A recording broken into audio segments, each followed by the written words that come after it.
고마우신 구독자님들 오늘도 클릭해주셔서 정말 감사합니다. 저 이동환 TV에 아주 특별한 교수님을 모셨습니다. 충북대학교 배석철 교수님 모셨습니다. 안녕하세요. 네, 안녕하십니까.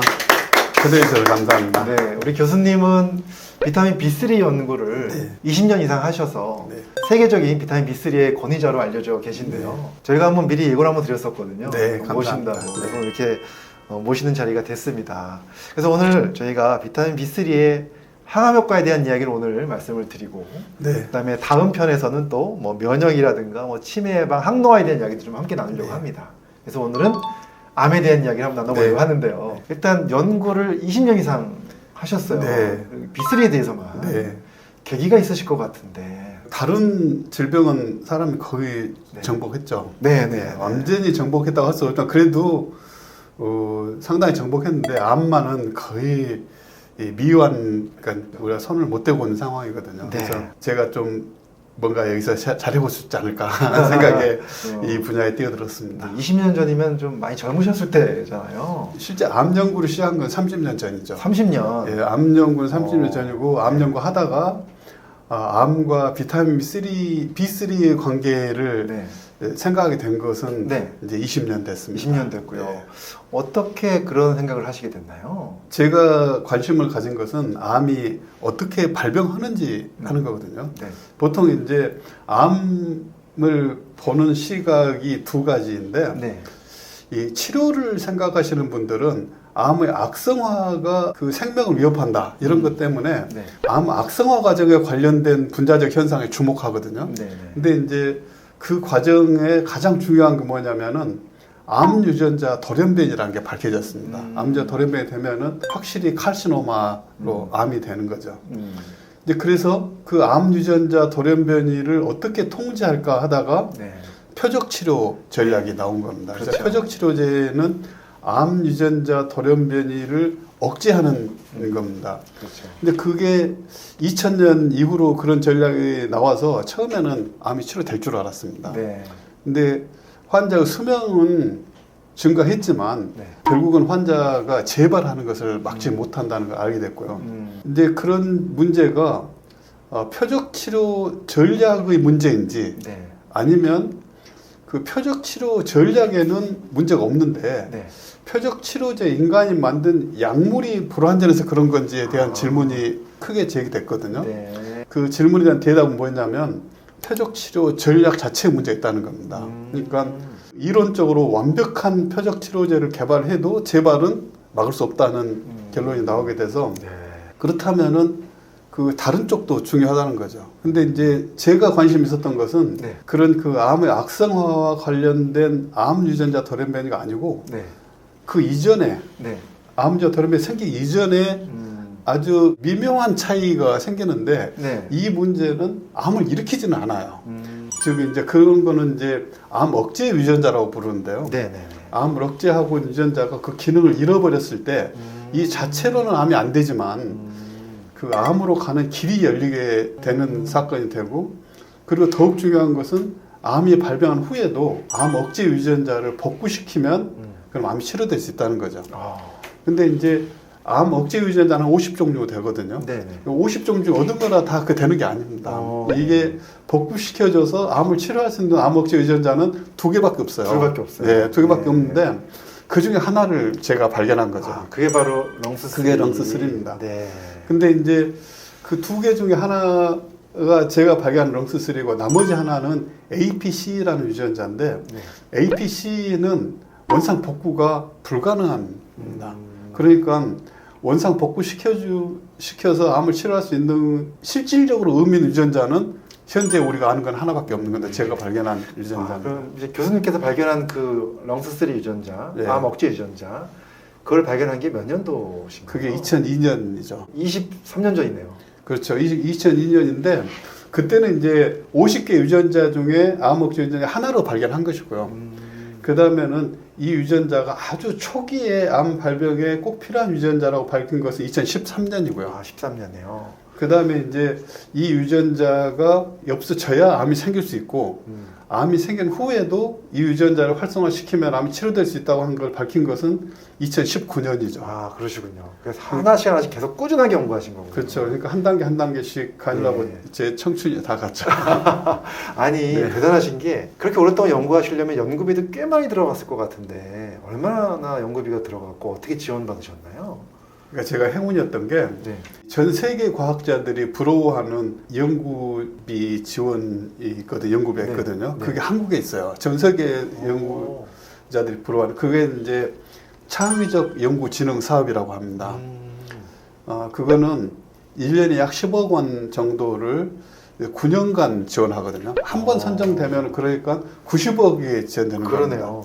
근데 이 9년이라는 시간이 굉장히 중요한 게 다른 연구 과제는 약 한 3년 정도 지원됩니다. 3년이면 연구를 깊게 파기 좀 시간이 부족해요. 많이 부족합니다. 그러니까 정말 큰 과제를 처음부터 끝까지 이어서 하려면은 9년이라는 시간이 필요한데 그걸 이제 지원받을 수 있었죠. 오, 정부에서 받으신 거예요? 정부에서 받는 거죠. 1년에 우리나라 전 과학 분야를 통틀어 한 3명 뽑아주거든요. 우리나라에서 3명.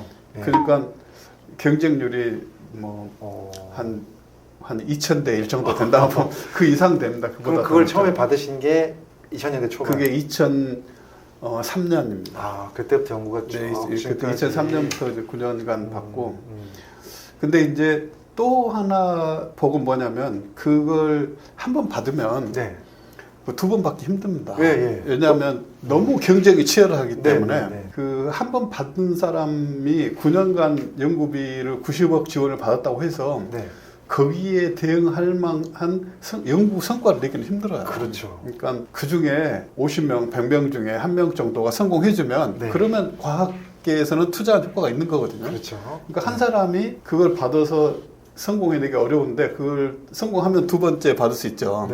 제가 2번 받았어요. 아, 그러면 9년씩 2번? 그렇죠. 18년 동안? 네, 18년간 받았어요. 180억 받으신 거네요. 그렇죠. 그러니까 굉장히 과학자로서 행운이 있었죠. 그 연구비를 못 받았으면 이렇게 제가 하고 싶었던 연구를 이렇게 깊이 있게 꾸준히 하는 건 불가능했을 겁니다. 정말 대단하신 것 같고요. 그만큼 이제 깊이 연구에 몰두해 오셨는데 아까 그 사건이라는 거, 그 사건이 바로 이 렁스3가 발현을 해야 되는데 유전자 발현하지 못하는 사건을 말씀하신 거잖아요. 그렇죠. 근데 그것을 다시 발현하게끔 만들어주는 물질이 바로 비타민 B3라는 것을 이제 확인하신 거군요. 그렇습니다. 그래서 그 비타민 B3가 그런 일을 할 수 있다고 안 것은 2005년입니다.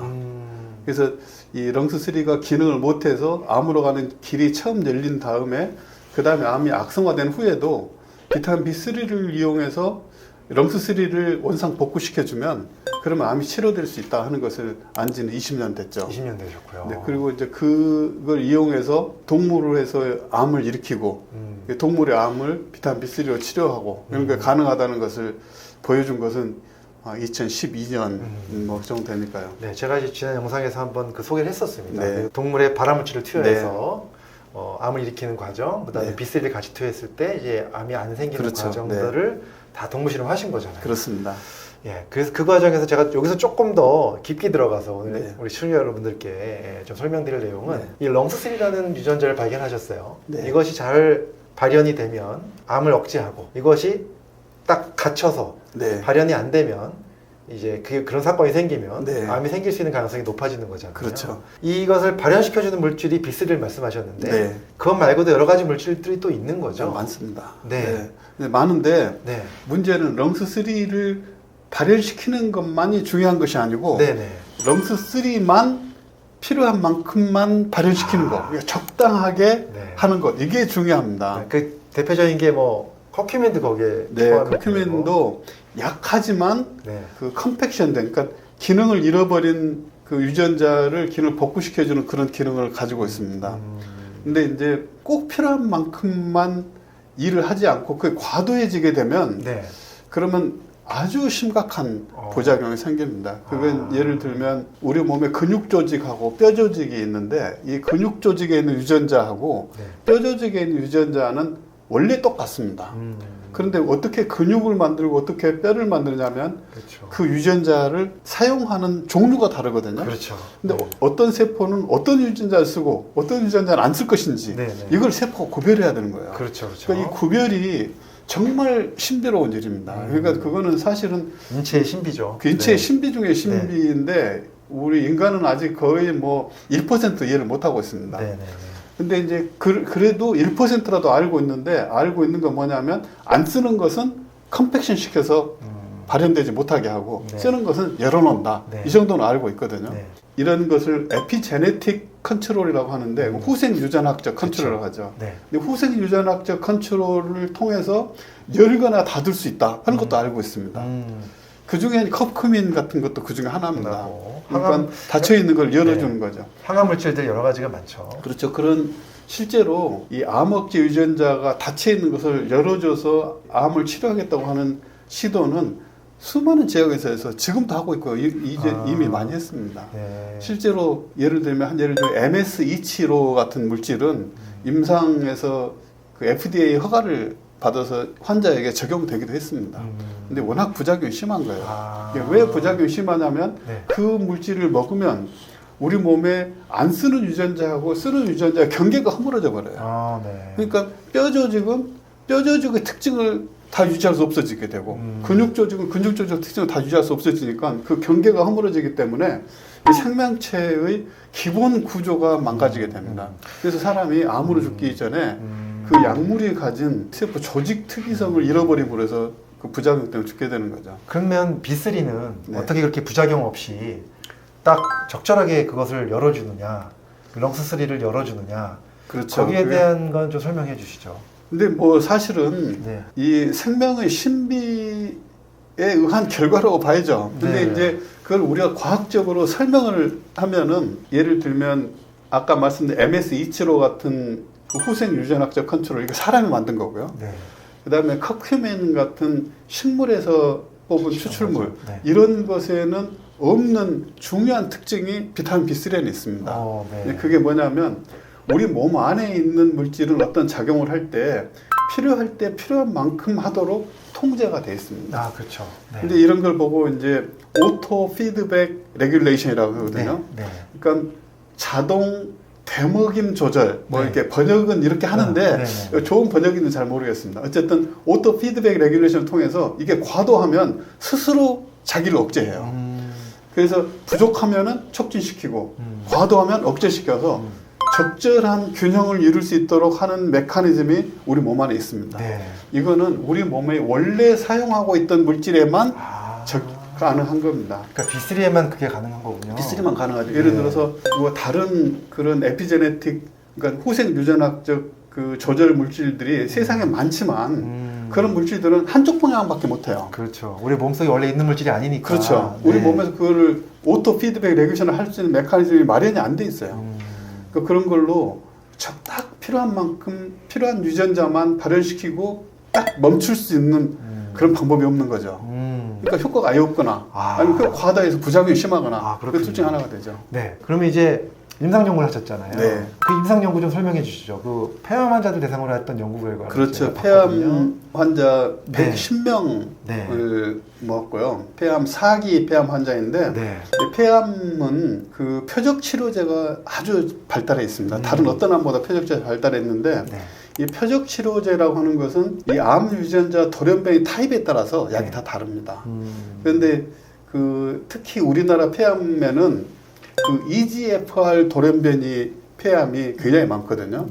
거의 폐암 환자 중에 가장 많습니다. 약 한 30-40% 정도에 이르게 되는데 이 EGFR 돌연변이 폐암 환자 110명을 리크루트해서 두 그룹으로 나눴습니다. 55명씩. 그래서 한 그룹에는 그 EGFR 돌연변이 폐암 환자에게 적용하는 표적 치료제만 투여하고 또 한 그룹에는 그 표적 치료제 플러스 비타민 B3 하루 1g 이렇게 하루 1g. 1g요? 예, 1g 썼습니다. 많이 안 썼네요. 그러니까 그 1g 정도에서 효과가 저는 있을 거라고 이제 동물 실험에서 유추한 것입니다. 먹는 걸로 네, 먹는 겁니다. 그러니까 이제 500ml짜리 2알. 그렇습니다. 아침 저녁으로 먹였나요? 그래서 관찰을 했는데 평균 환자의 평균 수명이 이 13개월이 증가했습니다. 근데 이제 평균 수명 13개월 증가는 이 암 치료 분야에서는 획기적인 것입니다. 거죠. 왜냐하면 보통 이제 표적 치료제를 쓰게 되면은 환자의 평균 수명이 약 1년 정도 증가하거든요. 아무리 이 최고로 좋은 표적 치료제라고 해도 1년 6개월은 평균 수명 연장의 거의 한계라고 볼 수 있습니다. 아마도 그런 약이 흔치 않을 겁니다. 사기 환자들을 대상으로. 그렇죠. 사기 환자 대상으로 해서. 근데 저희는 표적 치료제 1년에 거기서 플러스 13개월이니까 엄청나게 늘어나요. 가장 좋은 표적 치료제보다 훨씬 더 좋은 거예요. 비타민 B3를 같이 복용함으로 해서. 그다음에 또 다른 장점도 있는데 그 뭐냐면은 좋은 표적 치료제를 써도 재발하거든요. 그러니까 이론적으로 표적 치료를 써도 재발을 거의 피할 수가 없습니다. 그래서 이제 보통 한 3년, 4년 되면은 재발을 하게 되죠. 많이 이제 하게 되고 재발하면은 그 항암제가 더 이상 안 듣습니다. 그럼 항암제 쓸 게 없어지면 환자는 뭐 사망 위험에 직면하게 되는 거죠. 근데 비타민 B3를 주면은 사망 그 위험이 현저하게 감소합니다. 그러니까 5년, 6년 후에도 재발하지 않는 분들이 많아요. 예를 어느 정도냐면은 이 표적 치료제만 쓰면은 90% 이상 재발하거든요. 그런데 비타민 B3를 함께 쓰면 약 한 60% 재발합니다. 뭐 0%가 아니어서 아쉽지만 90% 재발해서 60%면은 그러면 환자가 생존할 수 있는 가능성은 4배, 5배 증가한 거거든요. 환자들에게 큰 희망이 될 수 있는 결과다 이렇게 생각을 합니다. 교수님께서 말씀하신 걸 들어보니까 정말 암 예방뿐만 아니라 암 환자분들께서도 큰 희망을 가질 것 같은 느낌이 많이 지금 들고 있는데요. 구체적으로 그러면 비타민 B3를 어떤 제제를 사용하시는지 구체적 용량, 먹는 방법 좀 한번 설명해 주시면 좋겠는데요. 일단 비타민 B3의 타입이 있잖아요. 근데 비타민 B3는 니코틴산과 니코틴산 아미드가 있습니다. 근데 이게 니코틴이라는 이름 때문에 여감이 안 좋아서 나이아신과 나이아신 아미드 이렇게 이제 이름을 새로 붙였습니다. 그러니까 니코틴산이 나이아신 같은 말이고 니코틴산 아미드가 나이아신 아미드랑 같은 말이죠. 근데 여기서 우리가 쓰는 거는 나이아신 아미드를 쓰는 거죠. 그렇습니다. 저희가 임상에 적용한 건 나이아신 아미드고요. 근데 이제 식약처에서 이름을 정할 때 나이아신 하나로 통일했습니다. 그러니까 그 나이아신이라고 하면은 그 안에 이렇게 작은 의미의 나이아신과 나이아신 아미드가 포함되는 겁니다. 이제 혼동이 올 수 있습니다. 오네요. 그래서 어쩔 수 없이 한쪽에 쓰기 싫은 그 니코틴산 아미드라는 표현을 꼭 써야 됩니다. 그래서 그걸 이제 확인하실 필요가 있고요. 그 다음에 임상시험은 그 암 예방 임상시험이나 암 치료 임상시험이 다 공이 하루 1g으로 진행이 된 것입니다. 그런데 임상시험을 할 때 그럼 하루 2g이나 3g을 쓰면 어떠냐 하는 질문을 하신 분들이 있어요. 근데 문제는 그럼 환자를 더 많이 리크루트해야 되거든요. 비용이 엄청 많이 들기 때문에 시간도 오래 걸리고 실제로는 이제 1g에서밖에는 못했는데 그러면 2g, 3g은 복용하면 안 되느냐 하는 질문을 할 수 있거든요. 근데 이제 그런 부분에 대해서는 연구가 또 많이 되어 있습니다. 그러니까 비타민 B3는 하루 2g까지 평생 복용해도 안전하다 하는 논문들이 임상시험 논문들이 나와 있고요. 또 암 환자라면은 예를 들어 1년간을 기간 두고 복용한다고 하면은 하루 6g까지도 안전하게 복용할 수 있다. 이렇게 결과 논문들이 보고되어 있습니다. 그래서 제 생각에는 하루 1g부터 그 복용을 시작하시고 상태를 봐서 조금씩 늘리시고 저는 이제 하루 2g 정도를 추천합니다.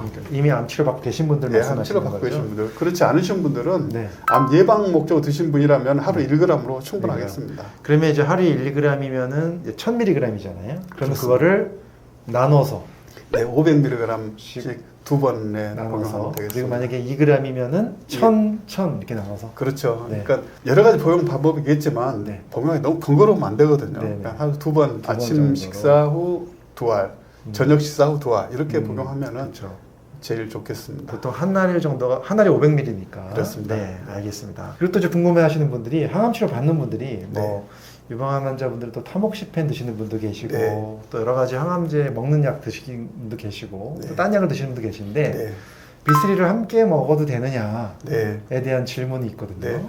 저희가 그 임상시험을 할 때 폐암 환자에 대해 임상시험을 할 때 그 항암제하고 비타민 B3를 같이 썼습니다. 그래서 그 효과를 본 것이기 때문에 다른 항암제하고 같이 쓰지 못할 이유가 전혀 없다고 할 수 있고요.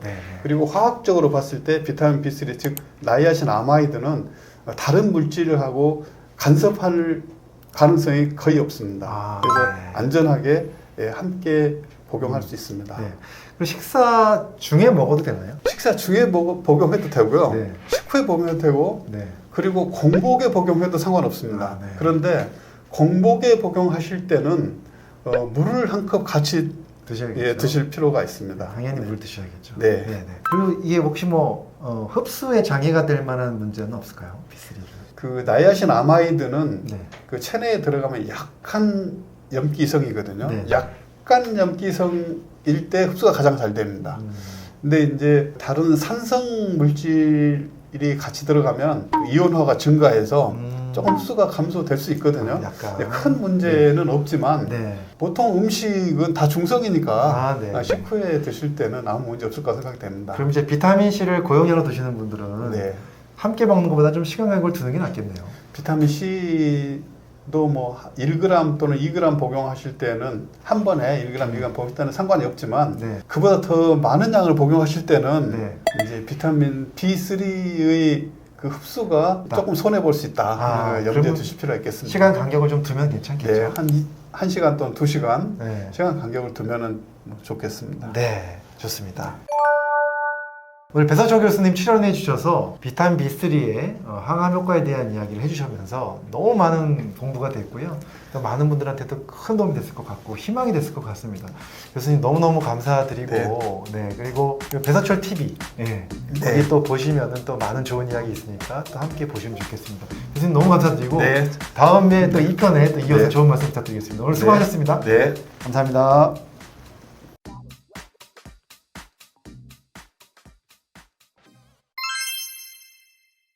고마우신 구독자님들 오늘도 클릭해주셔서 정말 감사합니다. 오늘 또 저희 이동화TV에 너무나도 특별하고 대단한 우리 교수님 모셨습니다. 비타민 B3의 선구자시고요. 그리고 세계적인 권위자십니다. 배서철 교수님 나오셨습니다. 안녕하십니까. 교수님 지난 편에서 이 항암에 대한 이야기 해주시면서 너무 많은 분들이 또 많은 그 댓글을 남겨주셨고요. 그리고 또 렁스3라는 그 암 억제 유전자를 세계 최초로 발견하셔서 그렇습니다. 교과서에 실으셨잖아요. 정말 세계적인 분이라고 좀 생각이 드는데 너무 영광이고요. 오늘은 비타민 B3의 다른 효과들, 예를 들면 항노화라든가 또는 또 치매 예방, 면역력 이런 이야기 좀 나눠볼까 합니다. 일단 항노화에 대한 우리나라의 많은 분들이 항노화에 관심이 너무 많아져서 그래서 그 싱클레어 박사가 얘기했던 NMN 드시는 분들 되게 많고요. 이제 NMN의 기전과 이 B3 기전이 거의 비슷하잖아요. 그 항노화 입장에서 볼 때는 거의 같다고 볼 수 있습니다. 결국은 NAD를 만드는 거죠. 그렇죠. NAD가 중요하기 때문에 그 비타민 B3가 NAD의 전구체거든요. 그렇죠. 그래서 제가 지금 아예 그 단도직입적으로 여쭙겠습니다. NMN 먹는 게 나아요? 아니면 비타민 B3 그냥 먹는 게 낫습니까? 건강한 분이라면 어느 쪽 먹어도 상관없다고 생각합니다. 그런데 암이 걱정되시는 분이라면 저는 꼭 비타민 B3를 먹어야 된다고 생각합니다. 암 누구나 걱정되잖아요. 그렇죠. 그러니까 나는 암에 안 걸릴 자신이 있다. 세상에 그런 분은 없죠. 그러니까 저는 완곡하게 말씀드리는 건데 암 안 걸릴 자신이 있으신 분은 NMN이나 비타민 B3나 마찬가지지만 그게 암이 두려운 분이라면 꼭 비타민 B3로 복용하셔야 된다 이렇게 생각합니다. 그렇군요. 비타민 B3 중에서도 이제 나이아신 아마이드. 그렇죠. 나이아신 아마이드여야 됩니다. 자, 나이아신 아마이드가 몸속에 들어오면 NMN으로 또 바뀌고 그것이 또 NAD로 바뀌어서 작용을 하잖아요. 근데 왜 NMN보다는 나이아신아마이드를 먹는 게 좋은지 이 비교를 좀 설명해 주시죠. 이 재료운 물질이 우리 몸에 들어오면 이 재료운 물질을 변형해서 최종 산물을 만듭니다. 그렇죠. 그러니까 지금 말씀하신 경로는 나이아신아마이드가 우리 몸에 들어가서 이게 NMN이 되고 NMN이 NAD로 전환되는 과정을 말씀하셨죠. 그런데 이 원재료가 꼭 최종 물질이 돼서만 기능을 발휘하는 건 아닙니다. 원재료는 원재료의 기능이 또 있고요. 중간 대사 물질은 중간 대사 물질로서의 또 역할이 있고 최종 산물은 또 최종 산물로서 다 역할이 있습니다. 몸속에서 딱 혼재해 있으니까. 그렇죠. 그게 섞여 있고 그것이 균형을 이루고 있는 거죠. 나이아신아마이드에서 NMN을 거쳐서 NAD로 가는 과정에 이 중요한 효소에 대한 조절이 개입되어 있습니다. 서트인이라는 효소인데 이 효소는 원래 장수 유전자로 굉장히 유명합니다. 서트인 유명하죠. 그래서 이 유전자의 활성이 높아지면 장수할 수 있다 하는 이론이 굉장히 많습니다. 그래서 NMN이 나온 거잖아요. 그렇죠. 이 NMN이 그 NAD로 쉽게 전환되는데 이 전환된 NAD가 서트인을 활성화시킬 수 있습니다. 그러니까 이 서트인 활성화제로서의 NMN을 사용하는 것이죠. 그런데 그 나이아신아마이드는 NMN이 되기 전에는 그 서트인을 억제하는 기능을 갖고 있습니다. 나이아신아마이드는 서트인을 억제하고 그 대사 산물인 NAD는 서트인을 활성화시킵니다. 이 두 가지가 초기 물질과 최종 물질이 서트인에 대해서 반대 역할을 하는 것입니다. 근데 이런 반대 역할은 우리 몸에서는 그 오토 피드백 레귤레이션이라고 정교한 조절을 하는 것으로 잘 알려져 있습니다. 중요하죠. 그런데 이 서트인이 우리 몸에서 하는 역할이 뭐냐면 유전자를 열린 구조로 만드는지 닫힌 구조로 만드는지 굉장히 중요합니다. 그런데 이제 예를 들면 암 입장에서 보면은 암 억제 유전자는 대부분 다 열려 있어야 되거든요. 근데 어떤 유전자들이 실수로 닫힐 수가 있습니다. 이거를 열려면은 이 서트인이 그걸 닫는 역할을 하는 효소이기 때문에 서트인을 억제를 해줘야 이게 닫힌 게 열릴 수가 있습니다. 그러니까 그 NMN을 복용하게 되면은 서트인을 억제하는 물질이 하나도 없어지죠. 활성화만 시킬 수 있습니다. NMN은 NAD를 통해서 서트인을 활성화만 시킬 수 있기 때문에 그러면 암 억제 유전자의 기능은 떨어질 수가 있습니다. 그런데 비타민 B3를 복용하면 비타민 B3가 원료 물질로 있을 때는 서트인을 억제를 하고 있다가 그 다음에 거기서 만들어진 대사 산물로서 NMN과 NAD가 만들어지면 이쪽은 활성화를 시키거든요. 이 효소의 역할이라고 하는 것은 일을 잘하느냐 못하느냐 그게 중요한 게 아닙니다. 균형이 중요한 겁니다. 적절하게 하는 게 중요한 거죠. 그렇죠. 필요할 때 필요한 만큼 하는 것이 중요한 것이고 우리 몸에서는 원료 물질이 나이아신아마이드가 들어와서 NMN을 거쳐서 NAD로 가는 이 과정을 통해서 적절하게 조절을 하도록 이미 디자인이 다 돼 있습니다. 근데 이런 프로그램을 깨뜨리고 중간 물질을 집어 넣어주면 그러면 억제는 없고 촉진만 하게 되는 그 균형이 깨지는 일이 생길 수가 있습니다. 그래서 그러니까 이 과정을 전체를 생각을 하게 되면 자연이 개발한 자연이 디자인한 방법을 선택하는 것이 우리 건강에 더 안전할 것이다 생각할 수 있겠습니다. 교수님의 의견이셨고요. 좋습니다. 그러면 이제 결국은 이제 항노화에도 이런 개념을 가지고 적용할 수 있다는 얘기고요. 그렇죠. 그래서 이 싱클레어 박사님께서 그 항노화에 NMN을 이렇게 많이 얘기를 하셨지만 NMN보다 그 노화 방지에 대해서 더 많이 연구되어 있고 더 널리 알려진 물질은 나이아신아마이드입니다. 그러니까 호퍼 박사가 이미 세상에 알렸는데 홍보가 일반인에게 홍보가 잘 안 된 것이지 학문적으로는 나이아신아마이드 쪽이 훨씬 더 많이 연구되어 있다는 사실을 알려드리고 싶습니다. 그다음에 이제 면역 기능에 대한 이야기 좀 여쭤보려고 하는데요. 원래 비타민 B3 면역 강화 기능이 엄청나죠. 특히나 그 NK 세포를 활성화시키는 걸로 알려져 있는데 그 연구한 것 좀 설명해 주시죠. 최근에 그 비타민 B3 즉 나이아신아마이드가 그 NK셀 활성화에 굉장히 중요하다 하는 논문이 밝혀졌습니다. 보고됐습니다. 네. 이 NK셀은 내추럴 킬러 셀이라는 건데 특히 그 암세포를 사멸시키는데 굉장히 중요한 면역 세포입니다. 네. 근데 이제 그 요즘 면역 치료를 통해서 이제 암을 치료하려고 하는 분들 많이 네. 계시는데 면역 치료 중에 면역 세포 치료라는 맞아요. 방법이 있습니다. 네. 이 면역 세포 치료는 이 그 도너, 암 환자일 수도 있고 암 가족일 수도 있는데 그런 분들에게서 혈액을 취해서 그 다음에 거기서 면역 세포를 배양하죠. 빼서 배양을 하는데 이 배양 기술이 네. 아주 중요합니다. 그렇죠. 그래서 면역 세포 치료의 핵심 기술은 바로 면역 세포를 배양하는 기술이라고 할 수 있습니다. 네네. 근데 이 배양을 할 때 최근에 새로 개발된 기술은 거기에 비타민 B3, 나이아신 아마이드를 넣고 키웠더니 그 면역 세포 활성도 높아지고 증식도 획기적으로 자라게 됐다 하는 사실을 밝히게 됐고요. 그 연구가 언제쯤 나왔어요? 1년 정도 그러면 됐습니다. 현재 최근 우리나라에서 지금 적용하고 있을까요? 아직 안 하고 이제 있겠죠? 논문 단계고요. 네. 지금 임상 2상 단계에 있습니다. 아. 그렇게 해서 그 증식에 성공해서 사람 몸에 도입을 시켰더니 그냥 도입시킨 것보다도 훨씬 오래 유지될 수 있다. 그러니까 이런 거는 그 면역 세포 치료 분야에서 획기적인 발전이라고 할 수 있습니다. 사실 지금도 항암 치료 받는 분들이 이민셀 같이 하잖아요. 그렇죠. 그 과정을 말씀하시는 그렇죠. 그 거잖아요. 과정에 하나의 기술이 더 들어간 거죠. 그 기술이 굉장히 간단한데도 불구하고 네. 바로 그 비타민 B3를 제공하는 방법인데 몇 배의 효율을 거둘 수 있다 하는 사실을 밝혀진 겁니다. 그러면 이것만 봐도 네. 우리가 비타민 B3를 충분하게 먹으면 네. 내 몸속에 NK 세포 활성화는 잘 될 수밖에 없다는 결론이 되겠네요. 그렇죠. 사실은 네. 꼭 그 면역 세포를 밖으로 꺼내 가지고 네. 거기서 인비트로에서 실험실에서 키우려고 할 필요가 뭐 있겠습니까? 실제로 우리 몸에서 키우는 것이 네.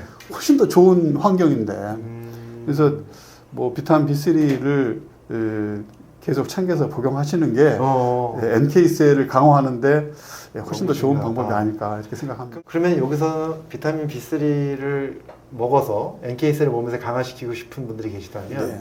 그것도 용량은 암 예방 용량이랑 비슷하게 하루에 1000ml 정도면 될까요? 하루에 1g에서 2g 정도면 충분할 거라고 생각이 됩니다. 네. 네. 아직 그 면역세포 치료 쪽에서는 적정 용량은 아직 안 나온 상태입니다. 그러니까 네. 제가 논문에서 본 바로는 그 1g에서 2g 사이면 적절하다고 저는 생각합니다. 네, 그 정도만 꾸준히 먹으면 네. NK 세포가 활성화될 것이다. 그렇습니다. 이제 확실한 임상 논문이 나오기 전이지만 네, 이제 나올 것 같습니다. 곧.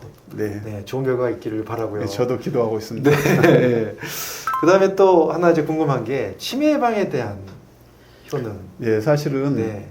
이 치매에 대해서는 그 치매를 치료하려는 노력들을 좀 많이 하지 않습니까? 네, 근데 사실은 치매는 치료는 굉장히 어렵습니다. 어렵죠. 그리고 왜냐하면 치매가 뇌세포가 죽는 건데 죽으면 살리기 어렵죠. 네. 근데 이제 지금부터 한 20년쯤 전에 미국에서 굉장히 중요한 논문을 한 편 발표를 했습니다. 그건 그 미국인 제가 정확하게 기억하지는 못하겠지만 약 3,000명 정도, 네. 60세 이상 3,000명 정도에게 네. 고용량 비타민 B3를 투여하고 네. 치매 발병률을 봤거든요. 고용량 비타민 B3를 투여한 군에서 치매 발병률이 절반으로 줄었다 하는 논문이 보고가 됐습니다. 네네네.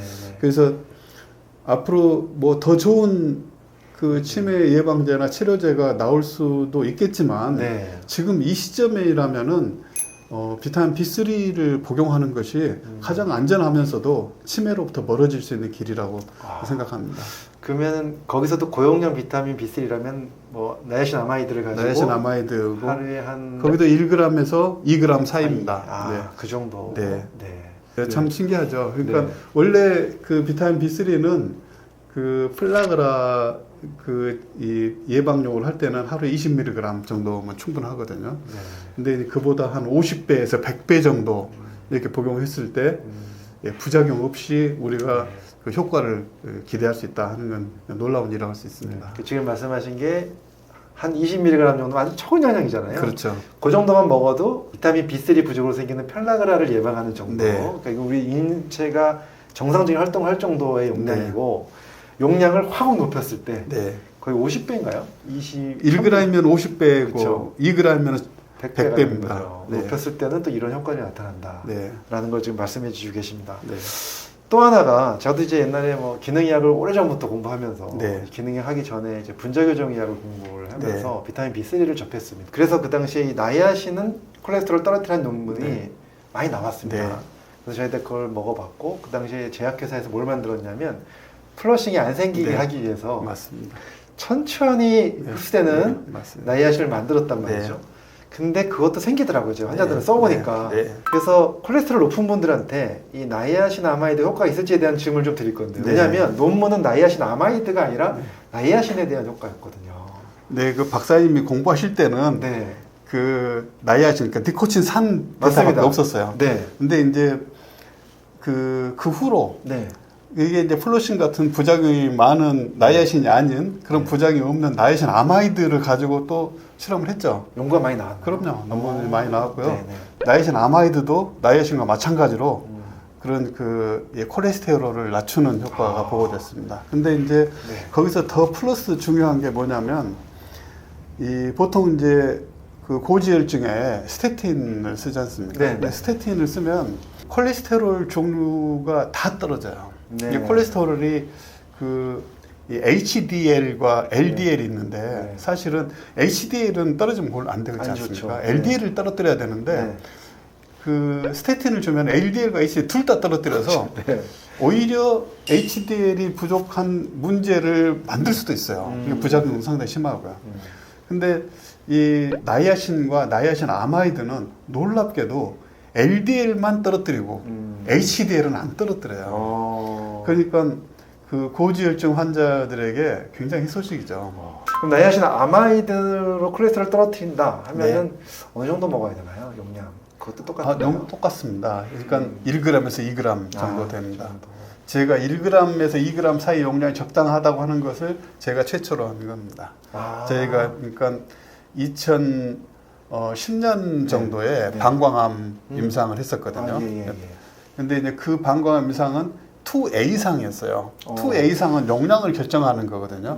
그때 1g이 적당하다는 것을 이제 보고를 했는데 그 후로 외국에서 암 예방 임상 시험이나 다른 모든 임상 시험에 비타민 B3는 다 1g으로 됐죠. 그러니까 그 후에 다른 데서도 이제 그 기준에 맞춰서 그 복용량을 정하고 있습니다. 네, 교수님 오늘 너무 좋은 말씀 많이 해주고 계신데 마지막으로 우리 시청자분들께 해주실 말씀과 또 앞으로 활동 계획 좀 말씀해 주시면 좋겠습니다. 제가 뭐 암 연구하다가 젊음 다 가고 이제 저도 이제 곧 70을 바라보는 나이가 됐는데요. 그래도 그 고통받는 그 암 환자분들께 뭔가 희망을 제시할 수 있는 이런 결과를 얻을 수 있었다는 게 정말 다행이라고 생각합니다. 그것도 2024년 그 2월 달에 나온 결과거든요. 그 논문이 그때 나왔는데 정말 최근 일입니다. 제가 마지막 그 힘을 다해서 그래서 이제 이 결과를 되도록이면은 그 많은 분들께 알리는 것이 첫 번째 제 앞으로 계획이고요.